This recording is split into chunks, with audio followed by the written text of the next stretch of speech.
CNBC presents Power Lunch with Bill Griffith and Michelle Caruso Cabrera. Welcome back. Certainly, your retirement years should be worry-free, at least from a financial standpoint. But still, plenty of Americans underestimate how much money they will need to retire on and then end up having to spend those golden years figuring out how to earn more money. Joining us with a simple equation and some retirement planning hints, will be answering some of your phone calls as well. Mark Brown is certified financial planner and partner at Brown & Tedstrom. Welcome back. Thank you. Give me the equation. It's very simple. What you say is, how much money do you think you're going to need? And generally, it's about 70% of your pre-retirement income, or the income you were making before you retired. Right. And then from there, you deduct what you have coming in from outside sources, like pension income or Social Security. And then that's what's left over is what you have to make up out of your portfolio.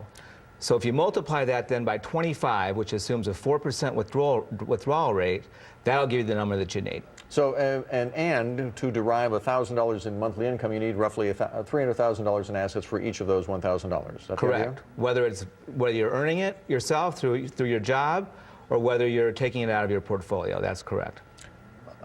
Why is it we underestimate so much of what we need? Is it because we're living longer, we're earning less? I mean, how does that work? Well, I think mostly because people don't really want to come to grips with how much it really takes. It takes a lot of money to retire. So we're a consumer-based society, and we like to spend. So it really means living below our means throughout our lives, while we're working, and also at retirement to really have a comfortable, safe retirement. So we're just not being realistic enough about what we're earning in order to maintain the lifestyle that we have now in retirement. Right, and it usually means, unless you're making a lot of excess money, it usually means making some sacrifices along the way. Let's go to the phone and see what people want to ask you. Francis in Oklahoma, hello. Well, hello. Yes, ma'am. My husband's going to retire next year at age 56. All right. And he does have a company pension plan, and we must choose between lifetime annuity, joint and survivor annuity, or guaranteed period certain. I'm looking at this 10-year guaranteed period certain because in 10 years he will then be able to draw his Social Security at a larger amount because he'll be 66 than if we choose to start his Social Security earlier. Right. What do you think about this? Okay. What do you think? Well, for as little as you know, by the way. Yes. When you pick the 10-year certain, what that's really saying is that you're going to get paid that annuity for his life or 10 years. So if, in fact, if he died in 5, you're going to get paid for another 5. But after the 10th year, if he died in the 11th year, then you'd stop getting paid. And so you have to ask yourself, at the 11th year, are you okay without receiving that pension income? Of those 3, is there a favorite in general without knowing theirs? I would say 90% of the time people pick a joint and survivor annuity. 90% of the time, because they're not willing to take the risk of not having that income in an early death. All right. To another phone call, John in Ohio. Hello. Thank you for taking my call. You bet. Excuse me. I'll be 95 years old in August. Good I for retired from Sears in 1976. Congratulations. I spent 38 years with Sears, and I retired just before they messed up their profit sharing. And here's what I got. I've got Allstate Corporation, 1,800 shares. Ford Motor Company. I've got Goodyear Tire and Rubber. I've got Sears Roebuck, 2,200 Hey, John, shares. what's your question? You're going to read off your whole portfolio there?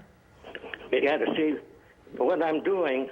It's a little worth over $360,000. Okay. But I'm drawing. I have the Gabelli dividend income trust that pays 9, and I have also Nicholas Applegate, and I've got quite a bit of that 0.67. Now I'm drawing down $3,800 a month. Okay. And you're worried that you're taking too much, or what are you wondering there?